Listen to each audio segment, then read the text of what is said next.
పరిపూర్ణానంద స్వామి పోటీలో ఉండి తీరతానని చెప్పారు.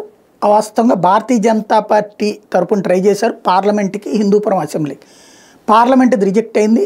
అలాగే శాసనసభకు ఉంది. హిందూపురంలో బాలకృష్ణ ఒక పక్కన చేస్తుండగా అక్కడే స్వామీజీ పోటీలో ఆయన విత్డ్రా చేయించడానికి చివరిదాకా ప్రయత్నం జరిగింది. ఆ మధ్యన చంద్రబాబు గారే పిలిచి మాట్లాడారు. అయినా కూడా విత్డ్రా కాలేదు, ఆయన బరిలో ఉన్నారు.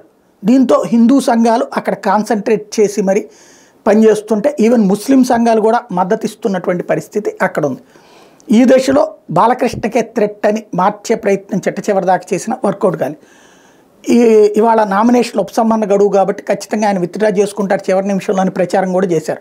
చంద్రబాబుతో ప్యాకేజ్ అయిపోయింది ఇట్లాంటి ప్రచారం కూడా కొంతమంది దురద తెలుగుదేశం కార్యకర్తలు చేశారు. దాంతో మరింత బిగుసుకు కూర్చున్నారు స్వామీజీ. ఫైనల్గా వచ్చేటప్పటికి ఆయన బరిలో నిలిచారు. ఇండిపెండెంట్, అక్కడ బీజేపీ సింబల్ రాలేదు కాబట్టి ఇండిపెండెంట్గా పోటీ. ఇండిపెండెంట్గా ఇప్పుడు ఆయనకి అగ్గిపెట్ట గుర్తొచ్చింది, మ్యాచ్ బాక్స్ గుర్తొచ్చింది.